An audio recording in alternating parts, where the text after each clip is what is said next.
நம்முடைய தியானத்திற்காக எபிரேயருக்கு எழுதின நிருபம் 2வது அதிகாரம் எபிரேயர் 14 18 வரைக்கும் உள்ள வசனங்களை நாம் ஒன்று சேர்ந்து வாசித்து ஆசீர்வதிக்கப்படுவோம். ஆதலால் பிள்ளைகள் மாம்சத்தையும் இருக்க உடையவரானார், அழிக்கும்படிக்கும்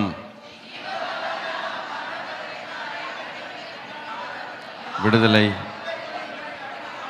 அப்படியானார்.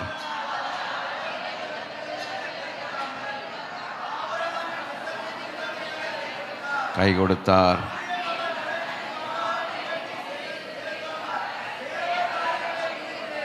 இரக்கமும்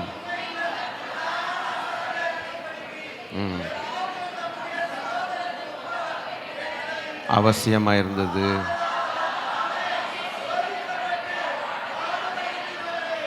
அவர் சோதிக்கப்படுகிறவர்களுக்கு உதவி செய்ய வல்லவராய் இருக்கிறார். ஆமேன்.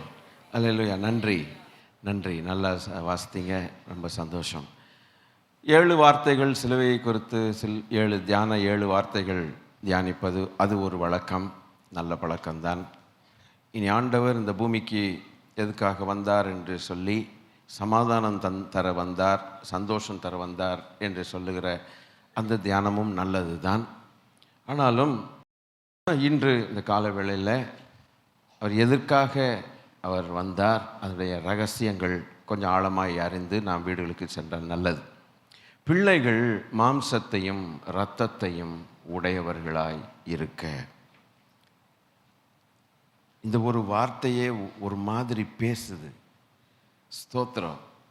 பிள்ளைகள் மாம்சத்தையும் இரத்தத்தையும் உடையவர்களாய் இருக்க. ஏதோ ஒன்று அடைஞ்ச மாதிரி இருக்குது, ஆனால் அடையாத மாதிரி இருக்குது. கொஞ்சம் அப்படி இந்த கிரிட்டிக்கலாக திங்க் பண்ணி பார்க்கும்போது பிள்ளைகள்னு வருது. பிள்ளைகள்னா சொந்தம் பாராட்டுறது.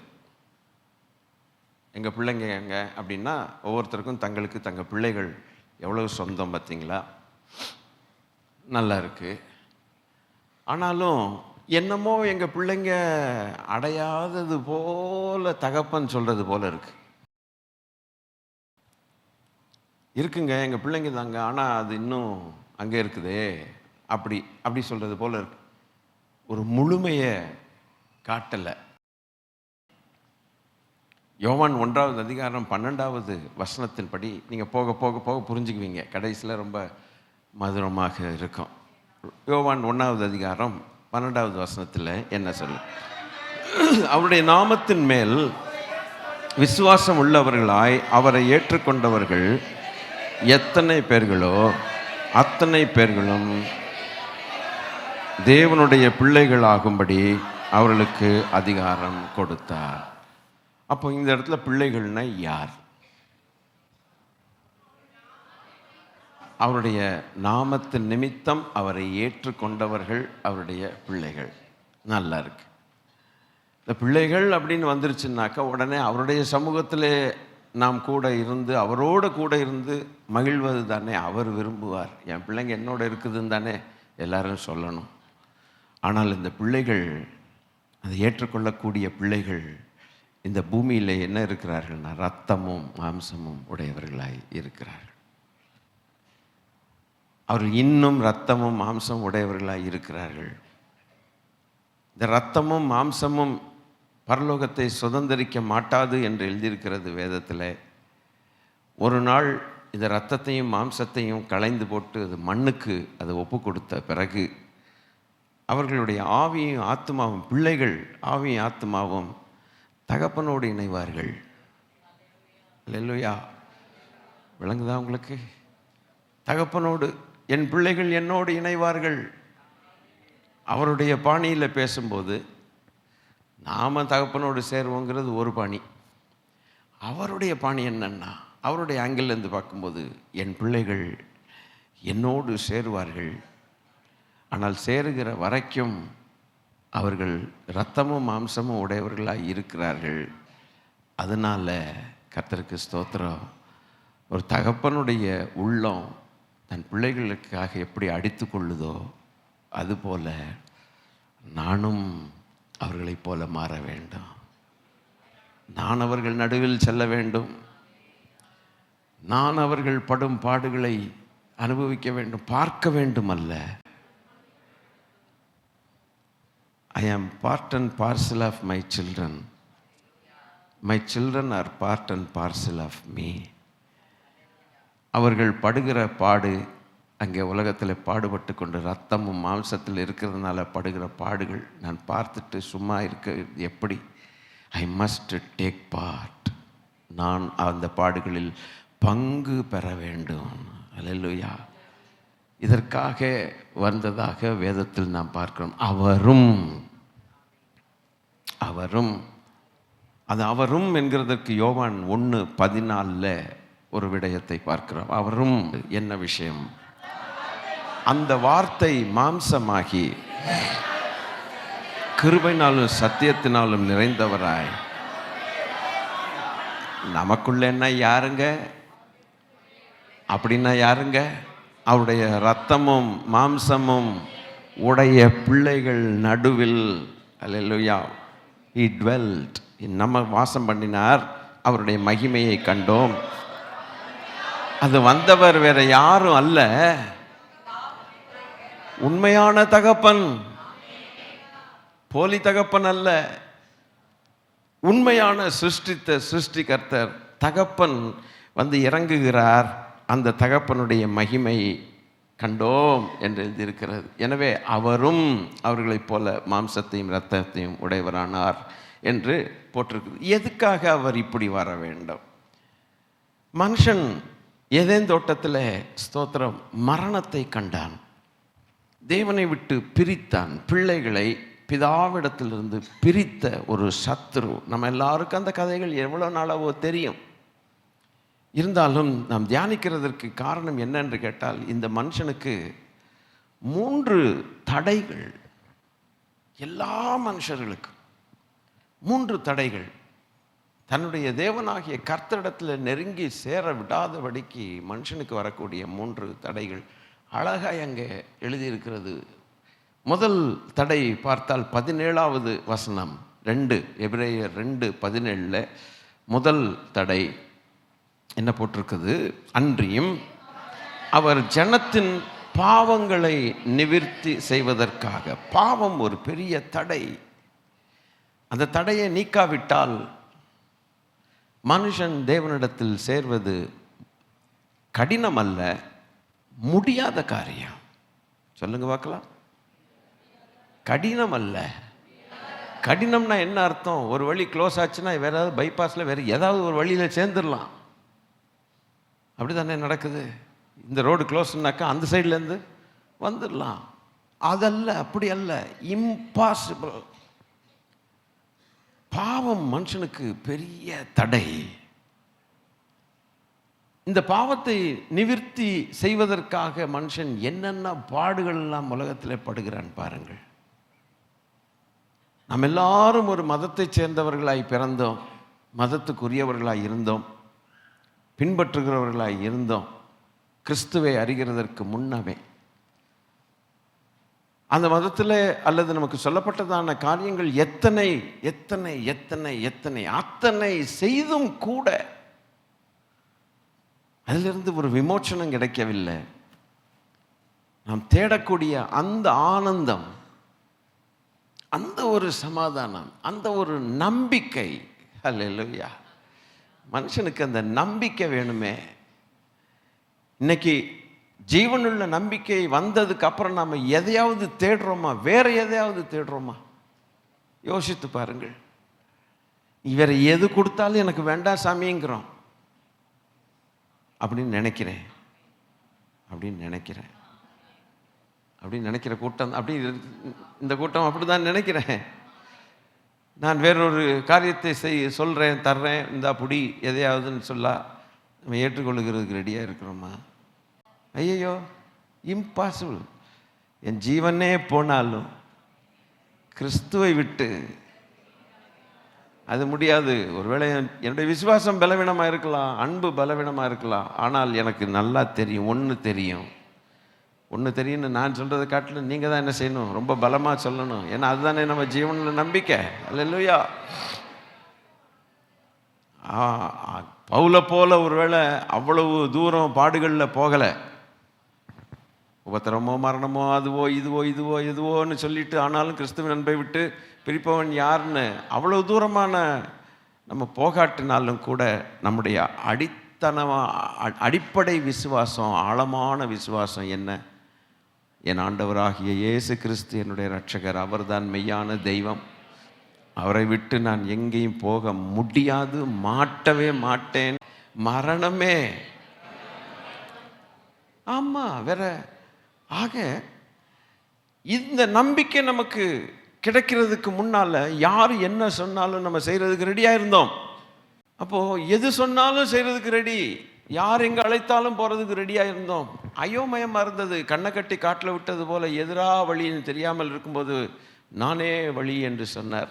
ஆனால் அவரிடத்தில் சேருகிறதுக்கு எவ்வளவு பாடுகள். சொல்லப்போனால் நாம் தேவனை அறிந்த மக்களுடைய பக்தியை பார்க்கலும் தேவனை அறியாத மக்களுடைய பக்தி ஜாஸ்தியாக இருக்குது தெரியுமா? நான் தப்பாக சொல்கிறேன்னு நீங்கள் நினைக்க வேண்டாம், மற்றவர்களை புகழ்கிறேன்னு நினைக்க வேண்டாம். ஆனால் சிலர் படுகிற அந்த பக்தி மார்க்கத்தை பார்க்கும்போது நமக்கே கஷ்டமாக இருக்குது. என்னாண்டவரை இவ்வளவு பக்தியாய் போயும் கூட அவர்கள் ரீச் அவுட் ஆக முடியல. அவங்கள கம்பேர் பண்ணும்போது நம்ம வாழ்க்கை ரொம்ப சொகுசான வாழ்க்கை மாதிரி தெரியுது. கொஞ்சம் ஒத்துக்க வேண்டிய விஷயம் தானே.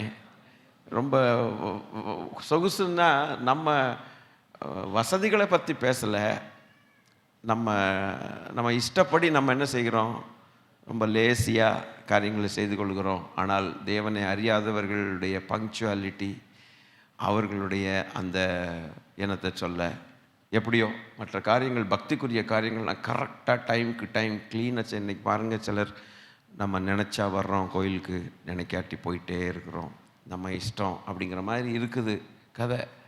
அவ்வளோ சோம்பேறித்தனத்துக்கு நம்ம இடம் கொடுத்து வச்சுட்டோம். ஒரு கிருபைக்குள்ளே வந்துட்ட அந்த ஒரே ஒரு காரணத்தினால ஜீவனுள்ள நம்பிக்கை பெற்றதுக்கு அப்புறம் நம்ம லூஸ் ஆகிடுறோம், ஃப்ரீ ஆகிடுறோம். நல்லது.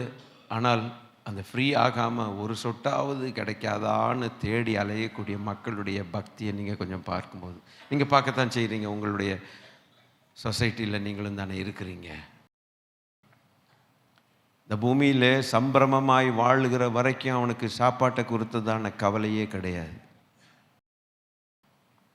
நரகத்தில் போய் அவன் சொல்கிறான், ஒரு சுண்டு வரல ஏதாவது ஒரு சொட்டு தண்ணியாவது இந்த லாசருங்கிற பையில கொஞ்சம் அனுப்புங்க ஆண்டவரே. அது ஒரு சொட்டு கிடைக்கல. இங்கே இவனுக்கு ஒரு சொட்டு கிடைக்கல. அங்கேயோ ஆபிரகாம், ஈசாக்கு, யாக்கோபு என்பவர்கள் எங்களோடு கூட பந்தி இருக்கிறார்கள்னு போன வாரம் அந்த பந்தியை குறித்து அப்பா கர்த்தர் பேசின வார்த்தைகள் பிரமாதம். ஒரு பக்கம் அளவில்லாமல் மேய்துக, அங்கே கேப்பார் இல்லாமல் அவன் அந்த மாதிரி வார்த்தைகள் தான் பேசணும், வேறு வழி இப்படித்தான் பேசணும். அது இஷ்டத்துக்கு மேய்து அங்கே உட்காந்துக்கிட்டு. இங்கே ஒருத்தன் ஒரு சொட்டு தண்ணி கிடைக்காம இங்கே வறட்சி, இது இப்படி அது அப்படின்னார். உனக்கு சம்பிரமமாய் கிடைக்கும்போது நீ அதை விட்டாயே இல்லையா? நீ அன்னைக்கு நீ இந்த பந்தியை குறித்து நீ தேடி, பந்தியின் அதிபதியே உன்னிடத்தில் வந்திருக்கிறார், அவரை நீ விட்டுட்டாயே. இன்று போகக்கூடாத ஒரு இடத்தில் தள்ளப்படும் போது ஒரு சொட்டு தண்ணி இல்லைன்னு வாதிக்கப்படுகிறிய மகனே. ஒன்றும் ஹெல்ப் பண்ண முடியல. அதுக்கப்புறம் சரி, ஏதாவது ஒரு இறக்கப்பட்டு கொஞ்சம் ஏதாவது முடியுமான்னா முடியாதுன்ட்டு. அந்த இடம் அப்படி, அந்த லெவல், அந்த டைம். ஆக ஒரு மனுஷனுக்கு பாவம் நிவிர்த்தி ஆகிறது எவ்வளவு முக்கியம், எவ்வளவோ முக்கியம். ஏசாயா 59வது அதிகாரத்தில் முதல் 2 வசனங்களை பாருங்கள். ஐசையா சாப்டர் 59 verses 1 and 2 ரொம்ப கிளியராய் சொல்லுகிறது. இதோ ரட்சிக்க கூடாதபடிக்கு கர்த்தருடைய கை குறுகி போகவில்லை, கேட்கக்கூடாதபடிக்கு மந்தமாகவும் இல்லை. உங்கள் அக்கிரமங்களே உங்களுக்கும் உங்கள் தேவனுக்கும் பிரிவினை உண்டாக்குகிறது.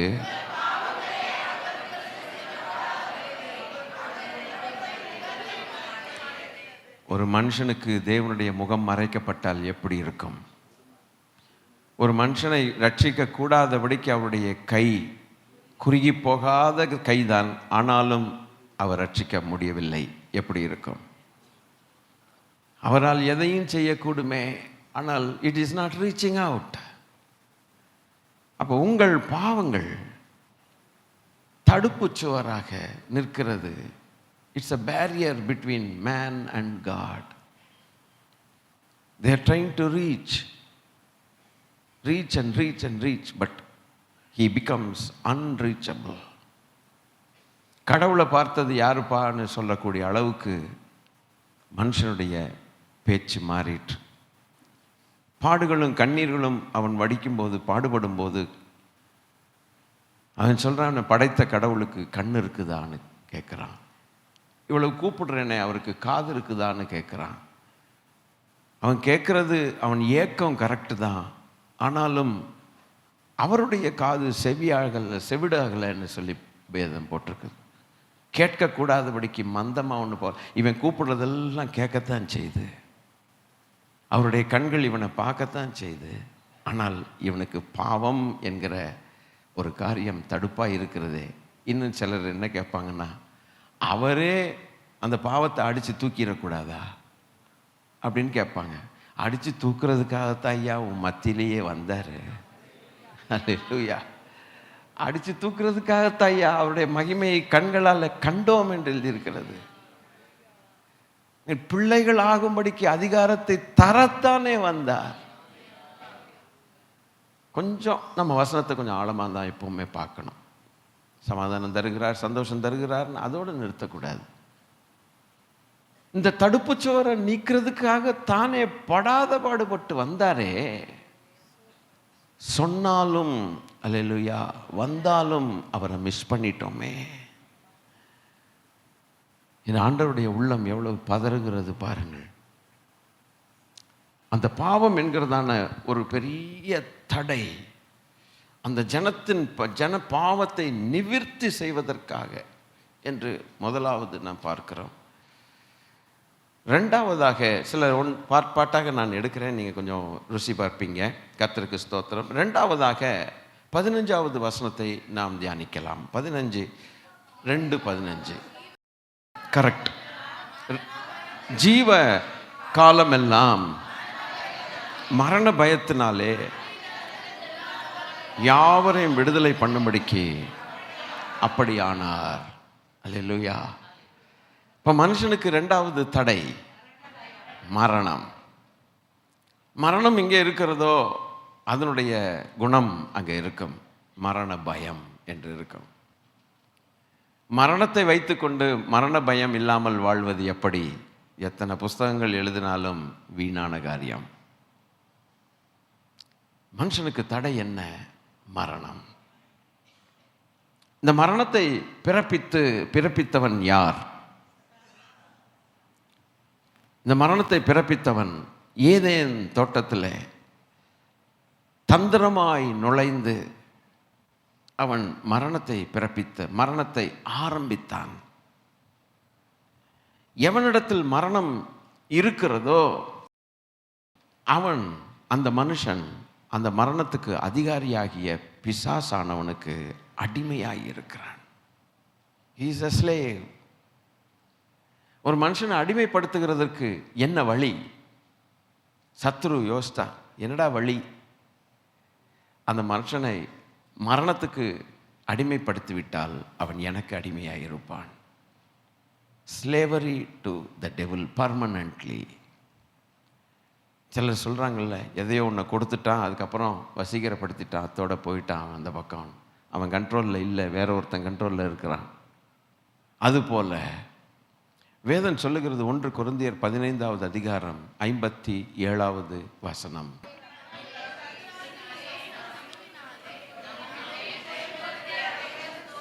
ஸ்தோத்திரம். வாசிங்கள். அதுக்கு முன்ன இருக்கிற வசனத்தையும் பார்க்கலாம். அதுக்கு முந்தின வசனத்தையும் வாசிக்கலாம். மரணமே உன் கூர் எங்கே, பாதாளமே உன் ஜெயம். ரொம்ப மனப்பாடமாக தெரிகிற வார்த்தை, ரொம்ப மனப்பாடம். சின்ன வயசுலேருந்து கூட நமக்கு தெரிஞ்சிருக்கலாம். ஆனால் கொஞ்சம் அதை வாசிங்க, இன்னொரு முறை வாசித்து காட்டுங்களேன் பார்க்கலாம். மரணமே உன் கூர் எங்கே, பாதாளமே உன்னுடைய ஜெயம் எங்கே. O death, where is thy sting என்று எழுதியிருக்கிறது. Where is your sting. என்னை கொஞ்சம் பாருங்க. இப்போ என்னை கொஞ்சம் பார்த்தீங்கன்னா உங்களுக்கு சில காரியங்கள் விளங்கும். இந்த பாம்புக்கோ தேளுக்கோ இந்த கொடுக்குன்னு சொல்லுவாங்க. கரெக்டாக நான் பேசுகிறது இல்லை வேறு எதுவும் இருக்கா? அதை வச்சு தான் அது என்ன பண்ணுது, நட்டுவக்களி இதெல்லாம் அடித்ததுன்னா அப்பா அதை பாய்சனை கக்கீரும் பாருங்க. உள்ளே போச்சுன்னா நமக்கு வேணப்பா பயங்கரமான. அது போல் மரணத்துக்கு ஒரு கொடுக்கு இருக்குது, ஸ்டிங். இது அந்த மனுஷனை, ஒவ்வொரு மனுஷனையும் ஏதேன் தோட்டத்திலேயே, இப்போ இல்லை. கான்ட்ராக்ட் என்ன, கான்ட்ராக்ட் என்று சொல்லக்கூடாது, கவனன்ட் என்று சொல்லணும். கான்ட்ராக்டுக்கும் கவனன்ட்டுக்கும் எவ்வளவோ வித்தியாசம். Contract is a time bound. இன்னைக்கு துபாய்க்கு வேலைக்கு போகிறாங்க, ரெண்டு வருஷம் கழித்து திருப்பி வரணும். That's a contract. ஒரு வாலிபனுக்கும் பையனுக்கும் பெண் பிள்ளைக்கும் திருமணம் நடக்குது, 2 வருஷம் வரைக்கும் தான். அப்படின்னா எப்படி இருக்கும்? It is a covenant, it's not a contract. 2 வருஷம் முடிஞ்சோன்னா அவ்வளோதான், ஒத்துக்க முடியாது. இட்ஸ் அ கவனன்ட், வாழ்நாள் எல்லாம். அதான் எழுதி முன்னாலே வந்து சொல்ல வச்சிடுறாங்கல்ல, உன்னை விட்டா எவனையும் பார்க்க மாட்டேன், எது வந்தாலும் கொஞ்சம் பார்த்துட்ருப்பேன், இப்படியெல்லாம் சொல்ல வச்சு என் மரியாதை போங்கடா அப்படின்ட்டு விட்டுறாங்கல்ல. It's a covenant, it's not a contract. அப்போ ஏதேன் தோட்டத்தில் அவன் கான்ட்ராக்ட் எழுதலை, he made a covenant. சில நேரங்களில் பிசாசுகளை துரத்தும் போது ரிங் ஒன்றும் தெரியாது, ஆனால் ஒன்றும் இல்லாத ஒரு ரிங் இப்படி கழட்ட பார்க்கும். கழட்டி பார்த்து ஒரு வீசு பாருங்க, அவன் கையில் ரிங்கே இருக்காது. என்ன ரிங்கு இல்லாமல் ரிங்கை கழட்டுது? அந்த ஆவியோடு இவன் கான்ட்ராக்ட் இல்லை, கவனன்ட் பண்ணி வச்சிருக்கிறான். பொல்லாத ஆவிகளோடு கூட உடன்படிக்கை செய்த மக்கள். This is how some people will suffer in their dreams. Spiritual husband and spiritual ஒய்ஃப்ஸ்ன்னு சில காரியங்கள் உங்களுக்கு தெரியுமோ இல்லையோ, வேண்டாம் விட்டுருங்க, தெரிஞ்சுக்கணும். ஒரு கணவனும் மனைவியும் உலகத்தில் எப்படி வாழுகிறார்களோ அதுபோல் அந்த பேய்கள் டெய்லி வந்து தாக்கம். அந்த அனுபவம். Spiritual husband, covenant. அந்த கவனன்ட்டு பிளட்டுனால செய்யப்படும். எந்த ரத்தத்தை எங்கேருந்து எடுத்து கொடுத்து எந்த பிசாசுக்கு கொடுத்தானோ, செய்ய தகாத சில காரியங்களை செய்ய மனுஷன் முற்படும் பொழுது விளையாட்டுத்தனமாக he makes a covenant with the devil. அந்த கவனன்ட்டு முறிக்கப்பட வேண்டுமானால் அதை வலுக்கட்டாயமாக முறித்து ரைட் பார்ட்னரோடு கவனன்ட் நம்ம பண்ண வேண்டி இருக்குது. Not a wrong partner. Devil is a wrong partner and he is a liar. But Jesus is the right partner. He is the wonderful partner. He is the glorious partner. நம்ம ரத்தத்தை அவர் கேட்கல, அவர் ரத்தத்தை கொடுத்து உடன்படிக்கை பண்ணி வச்சிருக்கிறார். எவ்வளோ நல்ல தெய்வம் பார்த்தீங்களா? ஆக அவன் ஏதேன் தோட்டத்தில் அவன் he made a covenant with the man. பொய் சொல்லி ஏமாற்றி போட்டான். ஆக அன்னைக்கு ஒரு கொட்டுனா பாருங்க. அப்போ என்னதான் விஷம் வந்து கக்கினதுன்னா அதுக்கு அடுத்த 2 வசனங்கள் இருக்குது பாருங்க. வசனங்கள் இருக்கு. மரணத்தின் கூர் போதும், இருங்க, மரணத்தின் கூர் பாவம். அப்போ அந்த ஸ்டிங்கில் என்ன இருக்குது? அவ்வளோதான். டக்குன்னு அவன் பாவம் செய்ய வச்சான் பார்த்தீங்களா? இன்னைக்கு படாத பாடு மனுக்குலம், அவனுடைய விஷம் அவனுக்குள்ளே இருந்து போக மாட்டேங்குது, போகாது. காலை வேளையில் ஸ்தோத்திரம், உங்களால் புரிஞ்சுக்க முடியுதா? அந்த விஷம் அதில் அவன்கிட்ட இருந்து என்ன செய்ய முடியல, போகலை.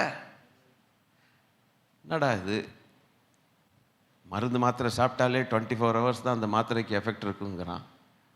இதனுடைய எஃபெக்ட் பார்த்தீங்கன்னா எது வரைக்கும் எஃபெக்ட்னா, அடுத்த வசனம் சொல்லுது, பாவத்தின் பலன் நியாயப்பிரமாணம். அதுக்கு முந்தின வசனத்தில் மரணமே உன் கூரைங்கே. அப்போ இவனுக்குள்ள கொட்டப்பட்டதான அந்த விஷம் எது வரைக்கும் போகிறதுனா பாதாளம் வரைக்கும் போகுது. பொதுவாக இதை அப்படியே வாஸ்தா ஒன்றும் தெரியாது. இந்த விஷம்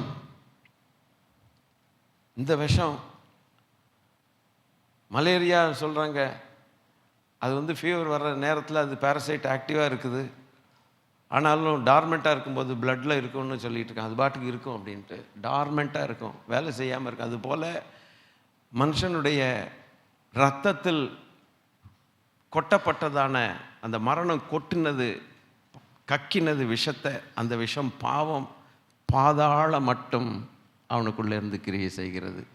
என்ன வேதம்! இந்த வேதத்தை தியானிக்க வந்த இவ்வளவு பாக்கியம். அங்கே தான் கொண்டு போய் முடிக்கும் அவனை.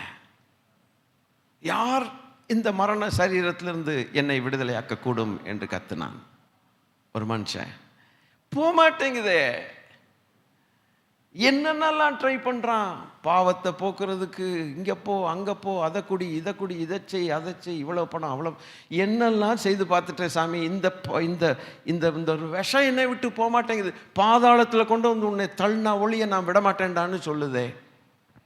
என்னையா இது அப்படின்ட்டு மனுஷனுடைய தடையை பார்த்தீங்களா? மரணத்தை கொண்டு வந்த இந்த மரணத்துக்கு ஒரு அதிகாரி இருக்கிறான். அவன் தான் இந்த வேலையை செய்கிறது. அப்போ ஏதேன் தோட்டத்தில் ஆதி பிதாவாகிய ஆதாம், ஆதி அம்மா, அந்த அம்மாவை எவ்வளவு அழகாய் நயவஞ்சகமாய் கொட்டினான் பார்த்தீங்களா? நயவஞ்சகமாய் கொட்டிட்டு, நீ மாத்திரம் அல்ல, உனக்கு பிறக்கிற அத்தனை பிள்ளைகளோடு நான் உடன்படிக்கை பண்ணுன்னு. ஆதாம் ஏவாளுக்கு பிறக்கக்கூடிய அத்தனை பிள்ளைகளுக்கும் எனக்கு நீ அடிமைன்ட்டான், எழுதி வாங்கிட்டான் மாதிரி ஆகிப்போச்சு. நிறைய பேர் சொல்கிறாங்கல்ல, எழுதி வாங்கிட்டாங்கன்னு. கையெழுத்து போட்டேன், என்னன்னு படிக்காமல் கையெழுத்து போட்டேன், எழுதி வாங்கிட்டாங்க, நான் ஒன்றும் செய்ய முடியாது அப்படிங்கிறான். அந்த நிலைமை. ஸ்தோத்திரம். பாதாளம் மட்டும் மரணமே உன் கூரைங்கே. பாதாளம் பாருங்க, யார் யாருக்குள்ள இந்த விஷம் இருக்குதோ அந்த ஆட்கள் மேலே பாதாளத்துக்கு ஒரு ஜெயம் இருக்கிறது. ஒரு ஜெயம். தப்பிக்க முடியாது. இன்னைக்கு சில நம்முடைய பர்சனல் மேட்டரெல்லாம் உலகத்தில் எல்லாருக்கும் தெரியுது, தேசத்தில் தெரியுது. ஒன்று எங்கேயாவது ஆன்லைனில் ஒன்று வாங்கலான்னு பார்த்தா அட்ரஸ் கேட்கும்போது லேசாக தட்டினா போதும், நம்ம அட்ரஸ் பூரா வந்துடுது. எப்படா உனக்கு தெரியும்? முன்ன பின்ன தெரியாத கம்பெனி எல்லாம் அப்படியே டபக்குன்னு போட்டுருது. அக்செப்ட்னு போட்டுன்னு கொடுத்துட்டோம்னா அது தன்னால் ஆர்டர் வந்துடுது. எப்படி தெரியும்? ஒரு தரம் நம்ம என்ன செஞ்சிட்டோம், எல்லாம் கொடுத்துட்டோம். சிலருடைய பேங்க்கு கார்டு நம்பரும் அதில் வந்துடுது.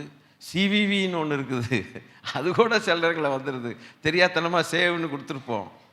நீங்கள் ஒன்றும் பண்ண வேண்டாம், ஜஸ்ட் கிளிக் பண்ணால் போதும், வீட்டில் வந்து பொருள் இருக்கணும். அட பாவி, அந்த அளவுக்கு ஒரு ப்ரைவேசி இல்லாத ஒரு நிலைமையில் நாம் இருக்கிறோன்னா அது எப்படியோ அதுபோல் அவன் கான்ட்ராக்ட் எழுதி கொடுத்த அடுத்த நிமிஷம் பிறக்கிறது எல்லாம் பாவத்தில் பிறக்குது.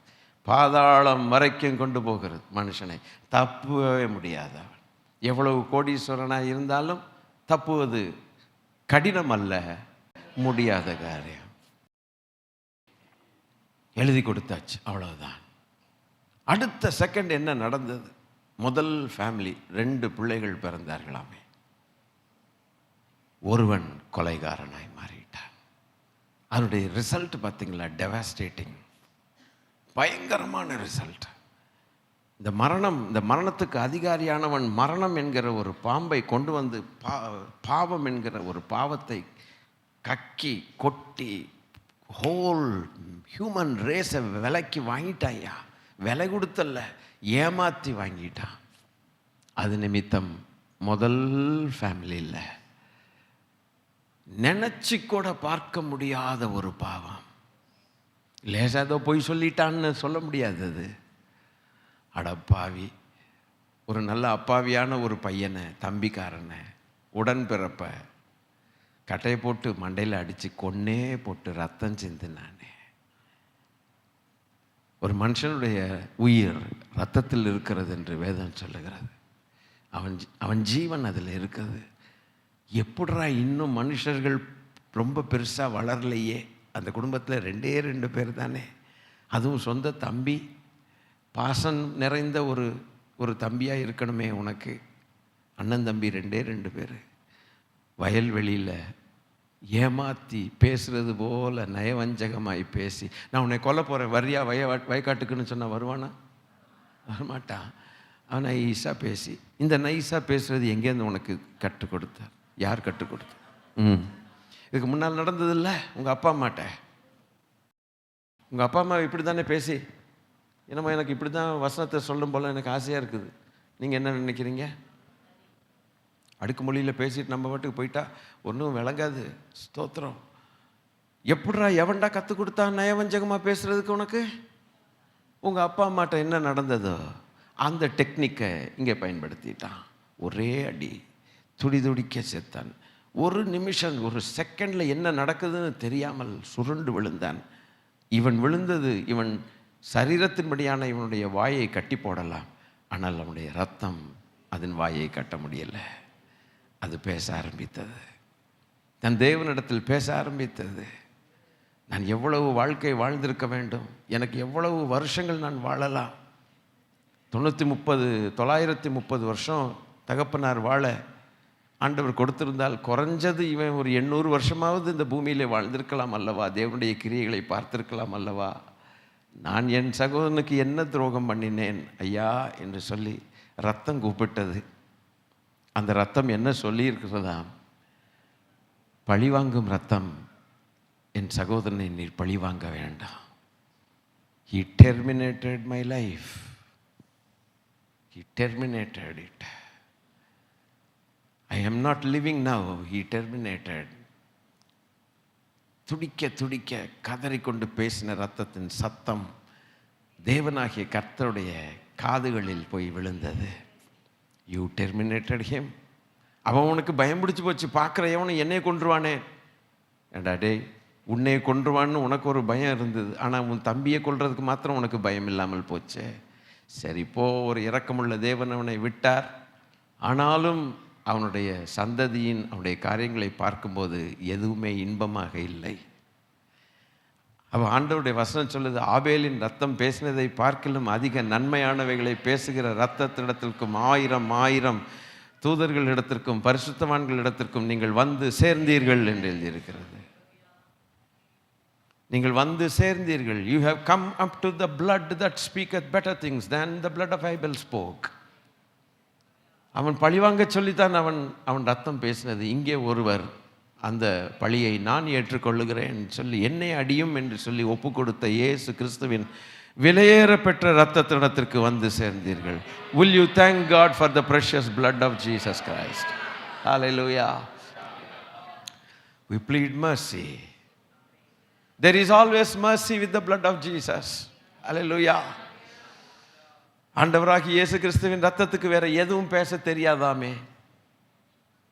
கொஞ்சம் ஆண்டவரை பாராட்ட பழகுங்களேன். அவருடைய ரத்தத்துக்கு வேற எதையும் பேச தெரியாதாமே. மனுஷ ரத்தத்துக்கு எதாவது பேச நீங்கள் கொஞ்சம் இடம் கொடுத்தீங்கன்னா என்ன பேசும்? இங்கே உயிரோடு இருக்கும்போதே பழி வாங்குங்க ஆண்டவரே ஜெபிக்க. சிலர் அப்படி ஜெபிக்கிறாங்க, ஆண்டவரே உச்சந்தலையை மொட்டையாக்கும் அப்படின்னு. உயிரோடு இருக்கிறவனே எடா பாவிகளா. இப்போ நம்ம பிளட் எப்படி பேசும்? பழி வாங்குற பிளட். என் ஆண்டவர் ரத்தத்தை இன்னைக்கு நீங்கள் ஆண்டவர் ரத்தத்திடத்துல போய் கொஞ்சம் வேற மாதிரி பேசுங்கன்னு சொன்னால் என்ன சொல்லும்? நன்மையானவைகளை பேசுமா. எவ்வளோ விலையேற பெற்ற ஒரு ரத்தம் பாருங்க. இந்த ரத்தத்தை நாம் பானம் பண்ணும்படிக்கும் அந்த சரீரத்தில் பங்கு பெறும்படிக்காகத்தான் கம்யூனியன் சர்வீஸை கர்த்தர் வச்சிருக்கிறார். மாதத்துக்கு ஒரு முறை அந்த உடன்படிக்கைக்குள்ளாக நாம் என்ட்ராகி அதை புதுப்பித்துக் கொள்கிறோம். அவருடைய பாடு மரணங்களை நினைத்து கொள்கிறோம். இப்போ மனுஷனுக்கு 2வது சத்துரு தடை மரணம். அல்லேலூயா. இனி 3வது தடை அதிலேயே போட்டிருக்குது. கர்த்தருக்கு ஸ்தோத்திரம். 18வது வசனத்தை வாசிங்கள். 2:18. ஆதலால் அவர்தாமே சோதிக்கப்பட்டு பாடுபட்டதினால். சோதிக்கப்படுதல் என்பது அடுத்த பெரிய பாடு. சோதிக்கப்படுதல் பாடு. நம்முடைய ஜீவியத்தை ஆரம்பித்த நாள் முதற்கொண்டு இந்த நாள் வரைக்கும் எத்தனை சோதனைகள். அடே அப்பா, செய்யக்கூடாது என்று நினைக்கிறோம், அதைத்தான் செய்கிறோம். இந்த காரியங்கள்லாம் நம்முடைய வாழ்க்கையில் வரக்கூடாதுன்னு நினைக்கிறோம். இன்விடேஷன் கொடுத்தொன்னும் கூப்பிடல, அச்சடிச்சொன்னும் கூப்பிடல. அட பாவிகளா, இதுவா வருது? ஏதோ ஒரு சிக்னஸ், மன வியாகுலம், something or the other is nagging the lives of people of God. ஆண்டவருடைய வசனம் சொல்லுகிறது, அவர் சோதிக்கப்படுகிறவர்களுக்கு உதவி செய்ய he has the capacity to help everybody and anybody. He is God Almighty. இதில் ஏன் இந்த விஷயத்தில் எப்படி புரிஞ்சுக்கணுன்னா, இதுக்கு முந்தின வசனத்தை நம்ம கொஞ்சம் வாசித்தாக வேண்டும். எப்படி? அன்றையும் நிவிர்த்தி செய்வதற்கு ஏதுவாக. போதும். அந்த ஒரு வார்த்தை, தேவ காரியங்களை குறித்து இரக்கமும் உண்மையும் உள்ள பிரதான ஆசாரியராய் இருக்கும்படிக்கு போதும். It's a life style. இது எதை குறிக்குது? நான் கொஞ்சம் நேற்று அப்படியே யோசித்துட்டு இருக்கும்போது ஒரு அழகான காரியம் என் மனசுக்குள்ளே வந்தது. It is a life style. மாணவர்களே, நான் கொஞ்சம் விளக்கி உங்களுக்கு சொல்கிறேன். It's a life style. It is very difficult to lead a godly life style in this world. It is difficult. காரணம் என்ன? துன்மார்க்கர்கள் நடுவில் நீதிமான்கள் இருக்கிறார்கள். அசுத்தங்கள் நடுவில் அசுத்தத்தை தொடா விருப்பம் இல்லாதபடிக்கு தங்களை பரிசுத்தப்படுத்திக் கொள்கிற பரிசுத்தவான்கள் இருக்கிறார்கள். அதுதான் நமக்கு அழைப்பு. நம்ம எதுக்காக அழைக்கப்பட்டிருக்கிறோம்? ரொம்ப பலவீனமாக சொல்கிறீங்களே. பரிசுத்தமாக இருப்பபடிக்கே நம்ம அழைக்கப்பட்டிருக்கிறோம். எதன் மத்தியில்? பாவமும் சாபங்களும் நிறைந்ததான அழுக்கு நிறைந்த உலகத்தில் தானே பரிசுத்தமாக இருக்கும்படிக்கு அழைக்கப்பட்டிருக்கிறோம். அது நம்முடைய அழைப்பு. அதில் ஒருவன் மிஸ்டேக் பண்ணினால், கோட்டை விட்டான்னா, ஃபண்டமெண்டலி ஹீ இஸ் ராங். பொறாமைகளும் வன்கண்களும் சூதுவாது நிறைந்ததான மக்கள் நடுவில் நாம் வாழ்ந்து கொண்டிருக்கிறோம். So our lifestyle should be a lifestyle that is designed by heaven. பரலோகம் நமக்கென்று ஒரு லைஃப் ஸ்டைல் டிசைன் பண்ணி வச்சிருக்குது. எப்படியும் வாழலாம், எப்படியும் கூத்தடிக்கலாம் என்று அல்ல. அதனால தான் வேதவசனம் சொல்லுது, உலகத்துக்கு ஒத்த வேஷம் தெரியாமல் என்று எழுதியிருக்கிறது. அப்போ உலகத்துடைய லைஃப் ஸ்டைல் வேற, நம்ம லைஃப் ஸ்டைல் வேறு. லைஃப் ஸ்டைல் என்று சொல்லும் பொழுது ட்ரெஸ்ஸு போடுறது, அப்படி மற்ற காரியங்கள், எல்லா விதத்திலும் நாம் தேவனுடைய பிள்ளைகள் என்று விளங்க பண்ணுவது எவ்வளவு அவசியமாக இருக்கிறது. அவசியம். பேச்சினாலே, ட்ரெஸ்னாலே, உணவு காரியங்கள், எல்லா விதத்திலும் நமக்கென்று பரலோகம் ஒரு டிசைன் பண்ணி வச்சிருக்குது. அதை விரும்புகிற ஜனங்கள் பாக்கியவான்கள். அப்போ இருதயத்திலையும் சுத்தம். ஒரு ட்ரெஸ்ஸை வச்சு நம்ம தப்பாக யாரையும் எடை போட முடியாது. எங்கேயோ ஒரு ஹோட்டலில் போய் 4 பேர் சாப்பிட்ற இடத்துல அவர் சாப்பிட்றாங்கிறதுனால தப்பாக எடை போட முடியாது. ஆனால் இருதயத்தில் பரலோகத்தினுடைய லைஃப் ஸ்டைல், அதுக்குன்னு வி ஹாவ் எ லிமிட். இந்த லிமிட்டை தாண்டி நம்ம போகக்கூடாது. கர்த்தர் நல்லவர். ஆக இந்த லைஃப் ஸ்டைல் நல்ல சந்தோஷமாக இருக்கும்போது எல்லாரும் ஏற்றுக்கொள்கிறது லேசான காரியம். ஆனால் பாடுகள் வரும் பொழுது, உலகத்தில் பயங்கரமான அப்போசிஷன்ஸ், பாடுகள் வரும் பொழுது, இந்த உலகம் நம்மை மயக்கும் போது, அது நடுவிலும் அந்த ஒரு வாழ்க்கை தரத்தை காட்ட வேண்டுமானால் the best example is Jesus Christ himself, our Lord. அதனால தான் தேவ காரியங்களை குறித்து, அந்த வார்த்தை ரொம்ப முக்கியம். யாரும் அதை ரொம்ப டீப்பாக போக மாட்டாங்க. தேவ காரியங்களை குறித்து சொல்லும் பொழுது காட்ஸ் எக்ஸ்பெக்டேஷன்ஸ், ஆண்டவருடைய எதிர்பார்ப்பு, பரலோகத்தின் எதிர்பார்ப்பு தேவ காரியங்களை குறித்து. நம்மளை மாதிரி இல்லை. அவர் எந்த சூழ்நிலையிலையும், உபத்திரவத்தின் மத்தியிலையும், பாடுகள் மத்தியிலும், அவமானங்கள் மத்தியிலும், நிந்தைகள், அடே அப்பா, கடைசி வரைக்கும். உங்களுக்கு சில நாட்கள் மாதங்களுக்கு முன்பாக உங்களுக்கு அதை பிலாத்து எழுதின லெட்டர் உங்களுக்கு வாசித்து காட்டினேன். உங்களுக்கு ஞாபகம் இருக்குதா? பிலாத்தோ இல்லை கவர்னர்னு நினைக்கிறேன், வேறு ஏதோ ஒரு கவர்னர். ஆமாம், செனட்லேருந்து ஒரு லெட்டர் அந்த காலத்தில் அது மாட்டுனுச்சு, நம்ம கைக்கு மாட்டுனுச்சு பாருங்க. அன்னைக்குள்ள செனட்டில் எழுதின அந்த letter, there is a description about Jesus Christ. அந்த டிஸ்கிரைப் பண்ணியிருக்காங்க, ஒரு கவர்னர் டிஸ்கிரைப் பண்ணியிருக்காரு, எழுதுறார். அதில் ஒரு பார்ட் நான் உங்களுக்கு வாசித்து காட்டி உங்களுக்கு நெட்டில் கூட போட்டிருந்தேன், உங்களுக்கு இதில் ஆப்லையும் போட்டிருக்கேன்னு நினைக்கிறேன். தட் இஸ் அவைலபிள் இந்த நெட். நான் நெட்லேருந்து தான் எடுத்தேன்.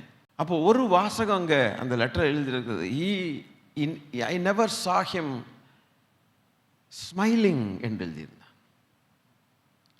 I never saw Jesus Christ smiling. He was all the time filled with grief. அனந்த ஞானமுள்ள மகிழ்கிற தேவன் இந்த பூமிக்கு வந்தபோது அவருடைய முகம் எப்படி இருந்தது? அவரால் எப்படி சிரித்து கலகல கலகலான்னு இருக்க முடியும்? He was filled with grief. எழுதுறான், அவரை பார்த்தவன் எழுதுறான், his character, அவர் கேரக்டர் அப்படி இருக்குதுன்னு சொல்லி எழுதியிருக்கான். I never saw him smiling. ஆண்டவருடைய பிள்ளைகளே, இந்த உலகத்தின் பாரங்கள், பாவ பாரம் அவரை பற்றி பிடித்தது. தெய்வம் பாதை தெரியாமல் போய்கொண்டிருக்கிற ஆடுகளைப் போல இருக்கக்கூடிய மக்களுடைய பாரம். அப்பதான் புரிந்தது அவர் துக்கம் நிறைந்தவராய் இருந்தார் என்று வேதம் சொல்லுகிறது. எவ்வளவு உண்மை பார்த்தீங்களா? பாடுகள் நிறைந்தவராய், துக்கம் நிறைந்தவராய் இருந்தார். நம் நிமித்தம்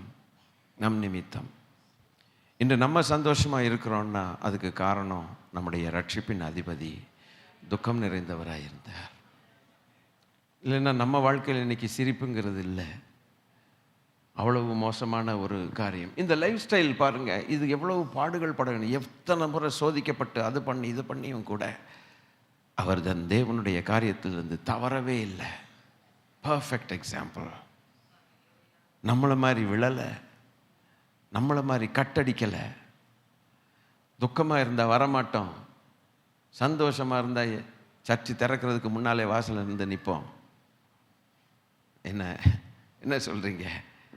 ஆளாக சர்ச்சுக்கு போகிறேன் அப்படிமா, வீட்டில் எல்லாம் சந்தோஷப்படுவாங்க. பரவாயில்லையே, இவன் வாயாலவே சொல்கிறான்டா சர்ச்சுக்கு போகிறேன்ட்டு, ஆஹா அப்படின்னு சந்தோஷம். ஏன்னா ஐயா ரொம்ப சந்தோஷமாக இருக்கிறாரு.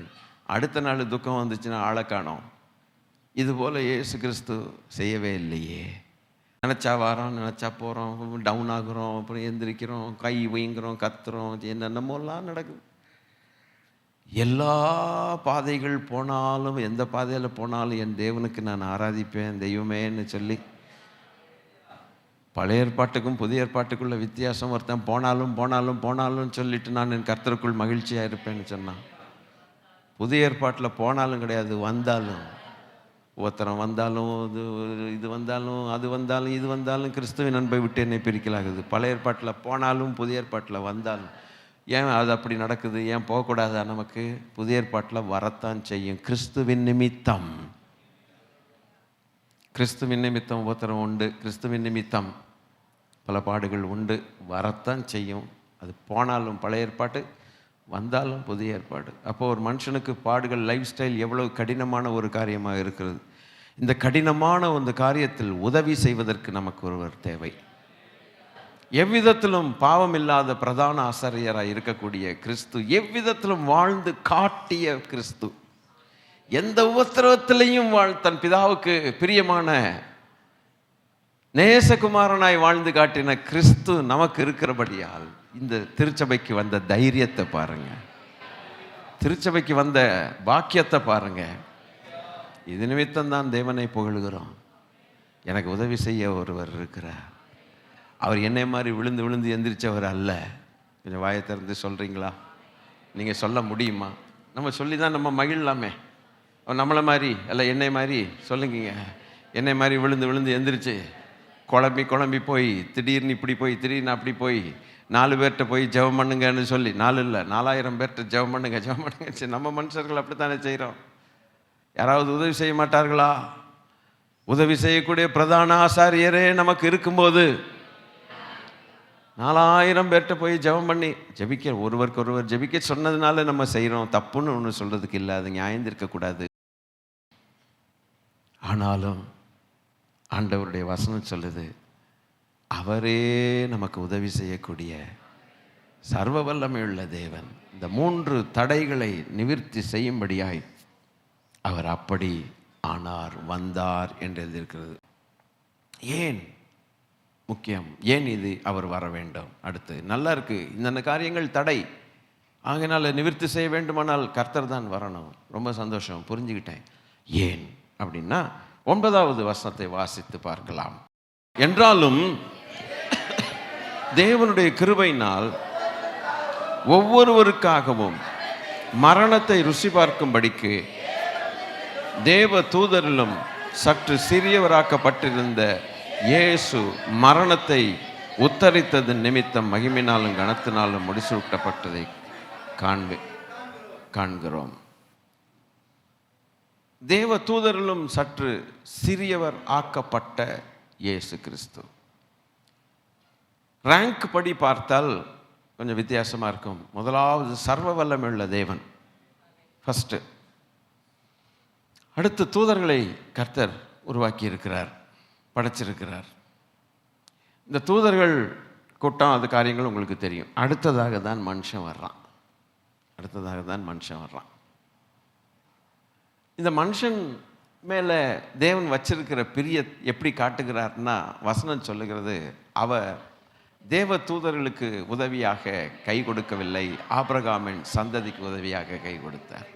நீங்கள் அதை ஞாபகத்தில் வச்சுக்கிறதுக்காக சந்தோஷம். அதே இதில் தான் இங்கே போட்டிருக்குது, 16 போட்டிருக்கு, ஆபிரகாமின் சந்ததிக்கு உதவியாக கை கொடுத்தார். அதில் அர்த்தம் என்ன? There are 2 natures. One is the human nature, another is angelic nature.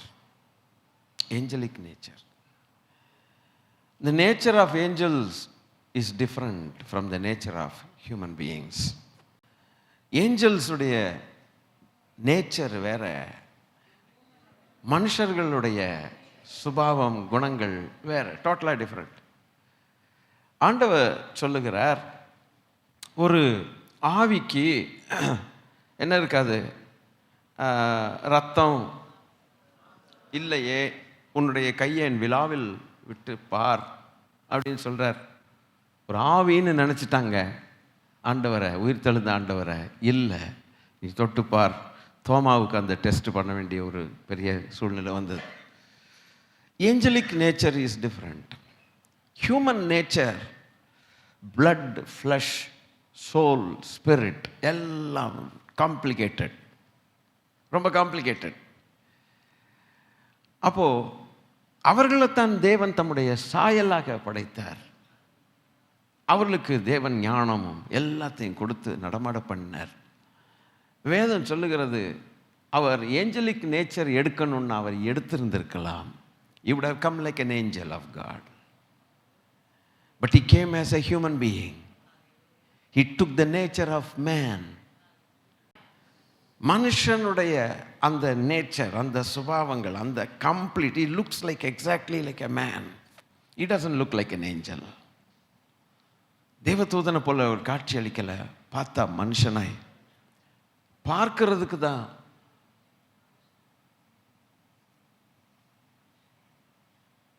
பிரேசன் serpent பார்க்கிறதுக்கு அது வெண்கல சர்ப்பம், ஆனால் உண்மையான சர்ப்பம் அல்ல.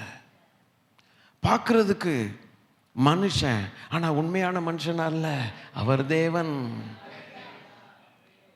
பார்த்தீங்களா? ஆனால் பார்த்தா எப்படி இருக்கு? சந்தேகப்படுற அளவுக்கு இருக்குது. ஆண்டவரா? அடையே, தச்சனுடைய குமாரன் அல்லவா? இவங்க அப்பா பேர் யோசேப் அல்லவன். நம்மோட தானே சுற்றிக்கிட்டு இருந்த ஆடு மாடு மேய்ச்சிக்கிட்டு, அவர் இந்த பக்கம் கட்டையெல்லாம் சுமந்துட்டு போவார் தான் தச்சு வேலைக்கு. அவங்க அம்மா ஏழை தாய் தானே, அவங்க சகோதரர்கள்லாம் நம்ம மத்தியில் தானே இருக்கிறாங்க. இவர் என்ன தன்னை தேவனுடைய குமாரன்னு சொல்லிக்கிறாரு அப்படின்லாம் யோசித்தாங்க. கடைசியில் ஒரு நேரத்தில் கேட்டான், ஏ குழப்பாதையா, உண்மையை சொல்லிருமியா, நீர் யாருன்னு கேட்க வேண்டிய ஒரு சூழ்நிலை வந்துருச்சு. புரியல. தேவ காரியங்களை குறித்து சொல்றார், ஆனால் இதுவரைக்கும் மனுஷன் அந்த மாதிரி பேசினது இல்லையேன்னா அதுவும் இன்னொரு பக்கம் சந்தேகம் வேற வருது.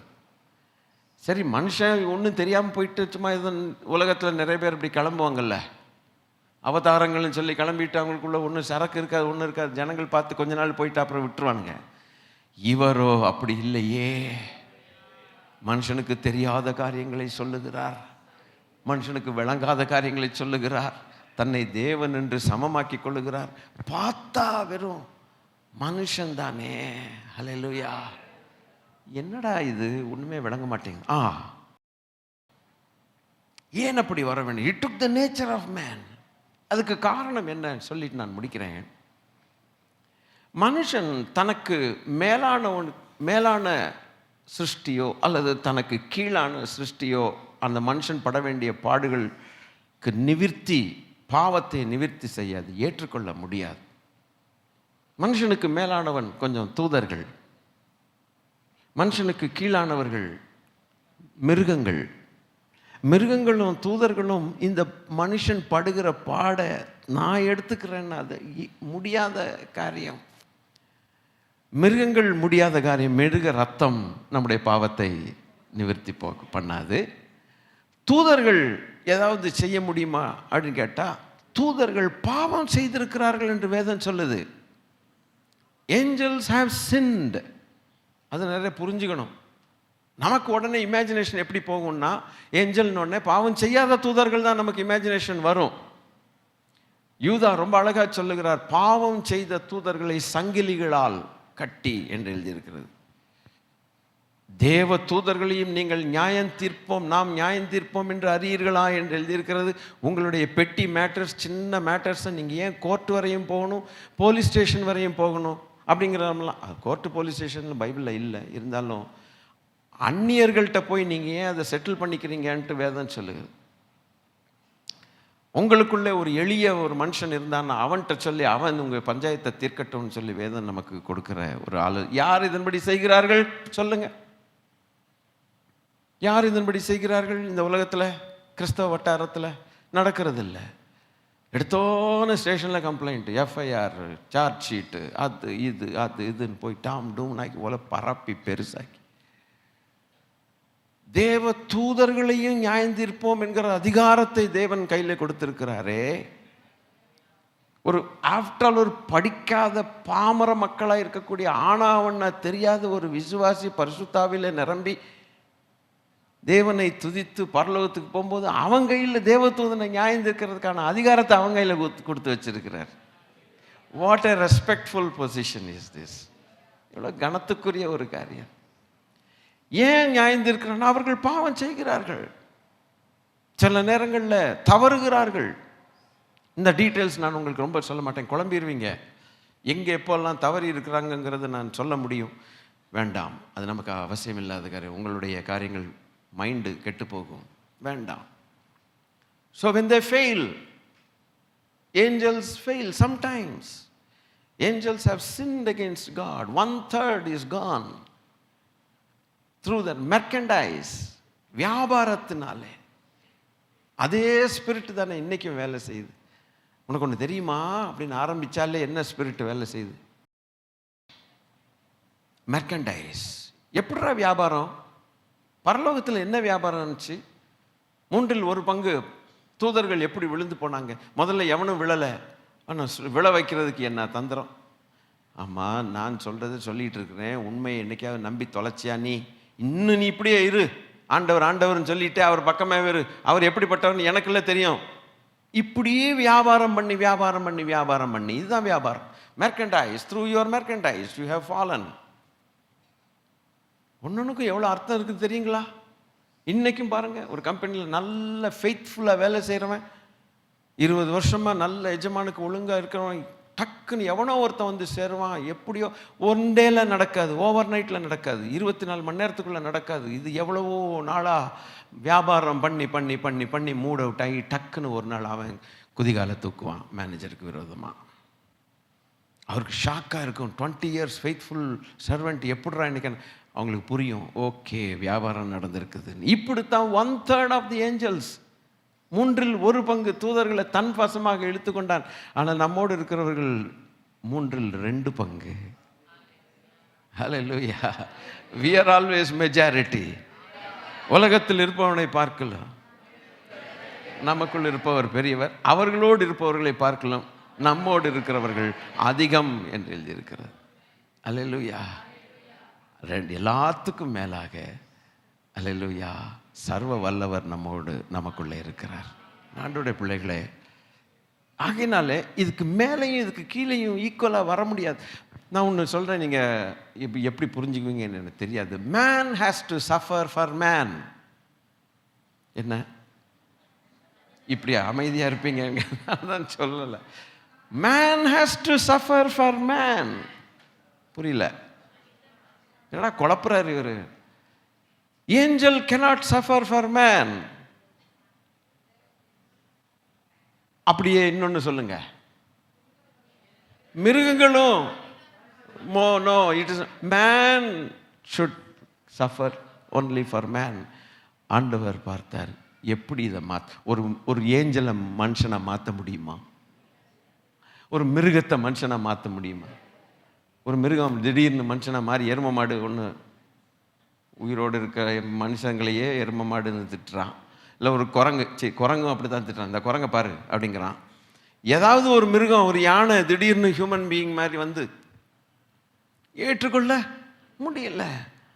ஆகவே சர்வ வல்லவர் மனுஷனாகத்தான் வரணும். இந்த மனுஷனை மீட்கணும்னா யானையா வந்தோ, அல்ல ரெக்கைகளை வச்சுட்டு ஏஞ்சலா வந்தோ, இல்லை மிருகமாக வந்தோ ஒத்துக்கொள்ள முடியாது. அவர் மனுஷனாக மாறி ஆக வேண்டும். அதனால தான் தேவ தூதரிலும் சற்று சிறியவராக்கப்பட்டிருந்த. விளங்கிருச்சா? I am excited to see people who appreciate God's word. Hallelujah. அது ஒன்று தான் எனக்கு ஆனந்தம், அது ஒன்று தான் எனக்கு மகிழ்ச்சி. இந்த வார்த்தைக்கான அர்த்தம் நமக்கு தெரியணுமே. பைபிளை சுமந்துட்டு போகிறோம் வாழ்நாளெல்லாம், ஒன்றுமே தெரியல, படிச்சிருக்கிறோம். But we must know the wisdom of God. தேவ தூதரிலும் சற்று ஆண்டவர் சிறியவராக்கப்பட முடியுமா? தேவ தூதரிலும் சற்று சிறியவராக்கப்பட முடியுமா? ஏன் தேவ தூதரிலும் சற்று சிறியவராக்கப்பட்டார்னா, மனுஷன் எங்க இருக்கிறான்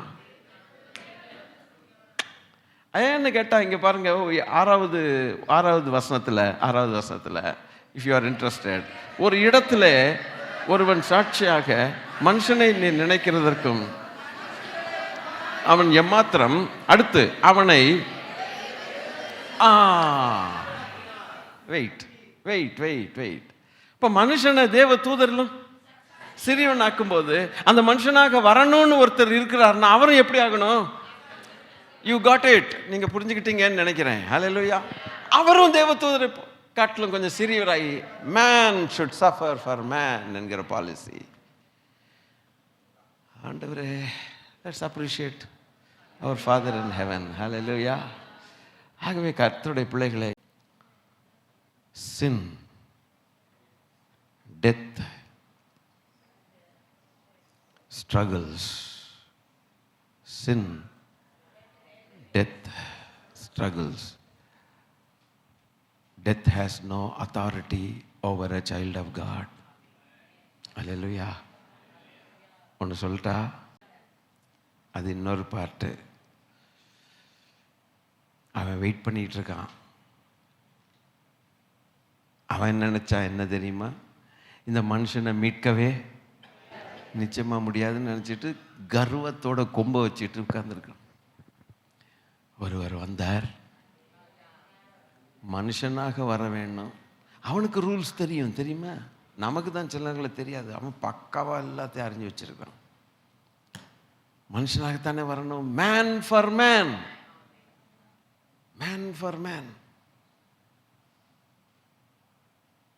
கண்டிஷன் போட்டான். மனுஷன் ஸ்திரீன் இடத்துலேருந்து பிறக்கிறான். யோ, உமால வர முடியுமா? அப்படி அவன் போட்ட ஃபர்ஸ்ட் கண்டிஷன் என்ன? மனுஷன் ஸ்திரீன் இடத்துலேருந்து பிறக்கணும். வர்றேன். வந்தவர் எப்படி வந்தார்? கிறிஸ்மஸ் நம்ம கிறிஸ்மஸ் எதுவுமே எந்த நாள்னே தெரிய மாட்டேங்குது. அப்படி இருக்கீங்களா? வந்தார்னு கொண்டாடுறோம்ல. எப்படி வந்தார்? கண்ணியின் அப்படி வரணுமா? வர்றேன், அப்படித்தான் வரணும், வர்றேன். சரி, அடுத்து அந்த மனுஷன் ஸ்தோத்திரம் மரணம் அடையணும். உலகத்தில் வரணும். நீர்பாட்டு எங்கிட்டாவது இந்த கோலத்தில் வந்துட்டீங்கன்னா அவன் வாழ்ற இடத்துக்கு வரணும். நம்ம வாழ்ற இடமாகிய பூமிக்கு வர்றேன் அப்படின்னு வந்தார். இன்னைக்கு இந்த இந்த ஒரு விஷயத்துக்காக கர்த்தருக்கு நன்றி சொல்லிட்டு போவோம். வர்றேன்னார். மார்ஸ், ஜூபிட்டர், சன்னு, மூணுக்கெல்லாம் போறேன்னு போகல. உலகத்தில் அவரை தந்தருள் இவ்வளவாய் அன்பு கூர்ந்தார். வர்றேன். சரி, இது மூணாவது கண்டிஷன். எல்லா மனுஷரும் மரிக்கணும். ஏன்னா மரணத்தை இன்ட்ரடியூஸ் பண்ணது யாரு? சாத்தான். அவன் எதிர்பார்க்கிறான், உலகத்தில் பிறந்த அத்தனை மனுஷர்களும் மரிக்கணும். Are you ரெடினா? பூமியில் பிறக்கிறதுக்கு ரெடி, ஸ்திரீனிடத்தில் பிறக்கிறதுக்கு ரெடி, உலகத்தில் வர்றதுக்கு ரெடி, மரிக்கிறதுக்கு அது எப்படி தெரியும்? Go ahead. I will die. என் ஜீவனை கொடுக்கவும் அதை மறுபடியும் எடுத்துக்கொள்ளவும் பிதாவிடத்திலிருந்து நான் அதிகாரம் பெற்றேன்னாரு. Is the only one person who can take the life back. No one in the whole world. இன்னும் எத்தனை பேர் மரிச்ச பிறகு 3 நாள் வச்சிருந்தாங்க? ஜீவனை போனால், ஜீவனை எடுக்கிறவர் நமக்கு ஜீவனை கொடுத்தால் தான் நம்மால முடியும். ஆனால் ஜீவனோடு இருக்கக்கூடிய ஜீவனுள்ள தேவனுக்கு தன் ஜீவனை தானே ஊற்றவும் அவர் தம்முடைய ஜீவனை மரணத்தில் ஊற்றி என்று எழுதியிருக்கிறது. அந்த ஜீவனை மறுபடியும் எடுத்துக்கொள்ளவும் அவருக்கு அதிகாரம் உண்டு. Is the ever living God. ஏன் இதை சொன்ன என்ன? கர்த்தருடைய பிள்ளைகளே, மரணத்துக்கும் ரெடியா? அவன் அது வரைக்கும் நின்னா. சரி, ஸ்திரீனிடத்தில் வந்துட்டீர், சரி பூமிக்கு வரணும், சரி பூமிக்கு வந்துச்சுங்க. இப்போ அடுத்து நரர் மரிக்கிறது போல மரிக்கணும். ஐ எம் ரெடின்னு மரணத்துக்கும் ஒப்பு கொடுத்த, நம் ஒவ்வொருவருக்காகவும் மரணத்தை ருசி பார்த்தவர். அவர் மரித்தது நிமித்தம், அந்த பாவத்தை அவர் பரிகரித்தது நிமித்தம் இனி கொட்டக்கூடிய மரணத்துக்கு அதிகாரம் இல்லை. தமது மரணத்தினாலே அவனை அழித்தார் என்று போட்டிருக்குது. அர்த்தம் என்ன தெரியுங்களா? உண்மையா டெஸ்ட்ராய் என்ற இங்கிலீஷில் போட்டிருக்கோம். அர்த்தம் என்னன்னு தெரியுங்களா? கவனிச்சுக்குங்க. த டெஸ்ட்ராய் என்று சொல்லும் பொழுது to go futile, to nullify, to annihilate, ஒண்ணுமில்லாமல் பண்றது. அதான் டு மேக் இன்எஃபெக்டிவ். கரெக்டான வார்த்தையை சொல்லணும்னா எஃபெக்ட் இல்லாதபடிக்கு செய்யறது. கர்த்தர் நல்லவர். எஃபெக்ட் இல்லாது. செத்தவனுக்கு போய் ஊசி கொடுத்தா, ஊசி போட்டா என்ன ஆகும்? ஏதாவது வேலை செய்யுமா? உள்ள வேலை செய்யாது போல. அதான் இன்எஃபெக்டிவ். அது வேலை செய்ய முடியாது. அது போல அவன் கொட்டுகிற, அவன் வர்றீங்களா என்கிட்ட அந்த ஒரிஜினல் இதுக்கு? அவன் கொட்டான் பார்த்தீங்களா? அந்த விஷத்தை அவர் எடுத்து போட இனி எவ்வளவு தரம் தான் இந்த மரணம் கொட்ட முடியும்? அப்ப மரணத்தை செயல் இழக்க வைத்த தெய்வம் தமது மரணத்தினாலே மனுஷனுடைய மரணத்தை ஜெயிக்க வந்தவர் மரணம் வரைக்கும் போனார். பிசாசானவனுக்கு அவ்வளவுதான் தெரியும். ஆனால் என் ஆண்டவர் இன்னொரு ஸ்டெப்பு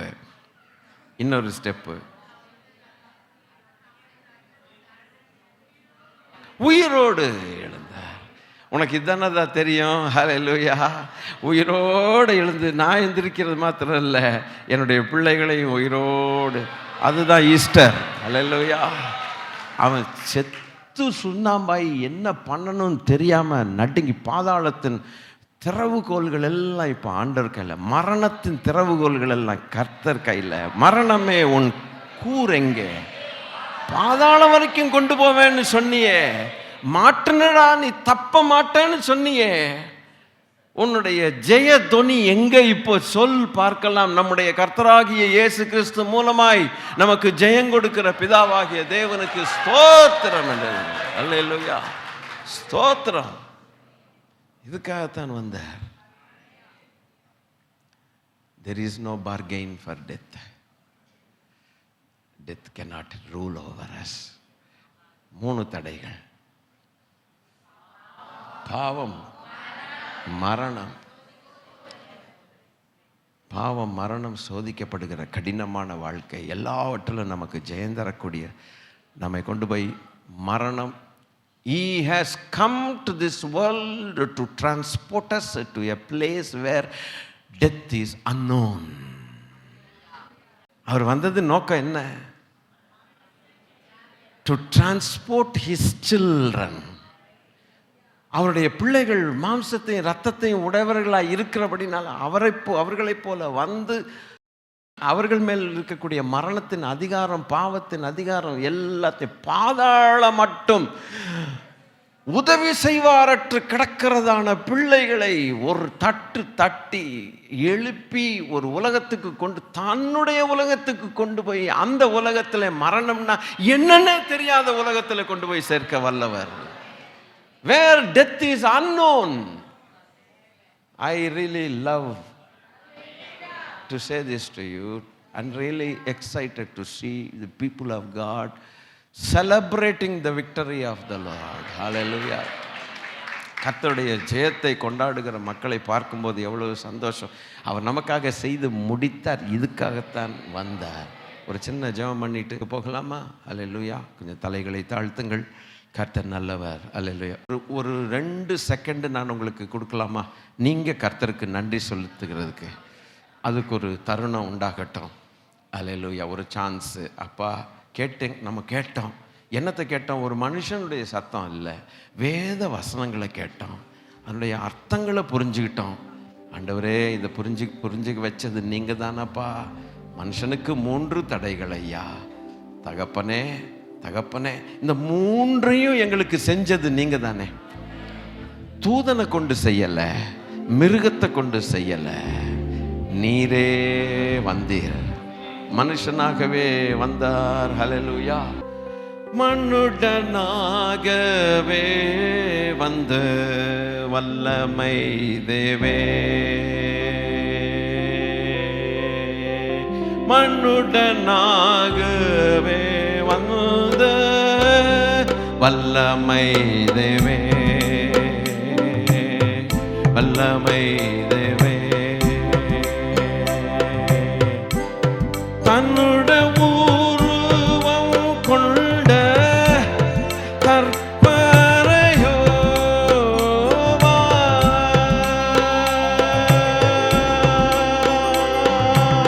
தன்னுடைய உருவம் கொண்ட கற்பரையோவா, சரணம் சரணம் இயேசு சுவாமி நிகாவா. மண்ணுடனாகவே வந்த வல்லமை தேவே, தேவே, மண்ணுடனாகவே வந்த வல்லமை தேவே, சித்தம் இறங்கி உந்தன் திருவடி நோக்கும் தேவ பிதாவோடெம்மை ஒப்புரவாக்கும்,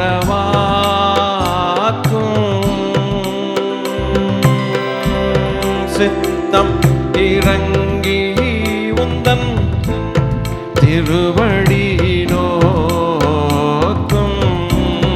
தேவ பிதாவோடெம்மை ஒப்புரவாக்கும், மேத்த கிருபை தங்கள் பாவத்தை போக்கும்,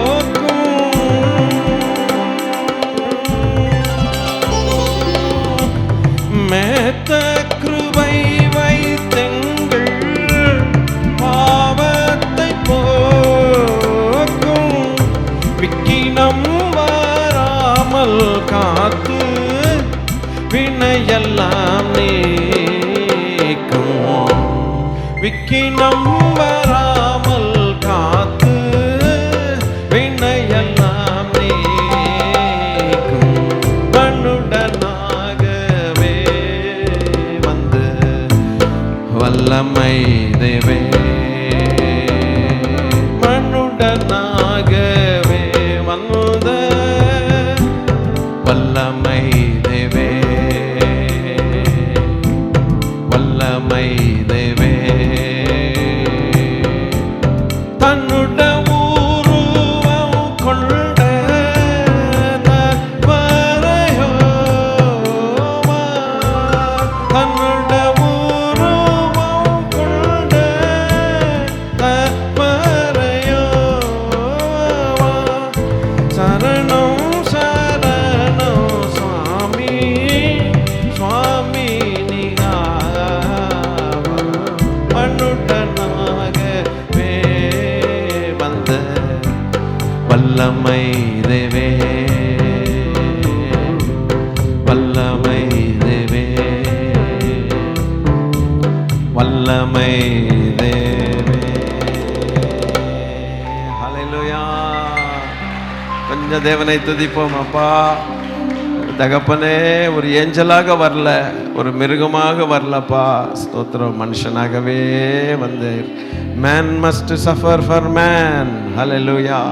இந்த ஒரு சரித்திரத்தை, ஒரு சத்தியத்தை எங்களுக்கு கற்றுக் கொடுத்தீர். 3 தடைகள் ஐயா, இன்று அந்த தடைகள் எல்லாம் எங்களுக்காக நிவர்த்தி செய்ய வந்த எங்கள் ஆண்டவராகிய இயேசு கிறிஸ்துவின் மரணம், பாடு மரணங்களை கர்த்தாவே நாங்கள் தியானம் பண்ண கிருபை செய்தீர். வந்ததான் நம்முடைய பிள்ளைகளுக்காய் நாங்கள் நான் நன்றி சொல்லுகிறேன். உடைய வசனங்கள் எங்களை தேற்றினதற்காய் ஸ்தோத்திரம். உங்களுடைய வசன விளக்கங்களை பரிசுத்த ஆவியானவர்களுக்கு தந்ததற்காய் நன்றி செலுத்துகிறோம். தொடர்ந்து எங்களை ஆசீர்வதித்து வழி நடத்துவீராக. எங்கள் ஆண்டவர் இயேசு கிறிஸ்துவின் நாமத்திலே நன்றி சொல்லுகிறோம் பிதாவே. ஆமென்.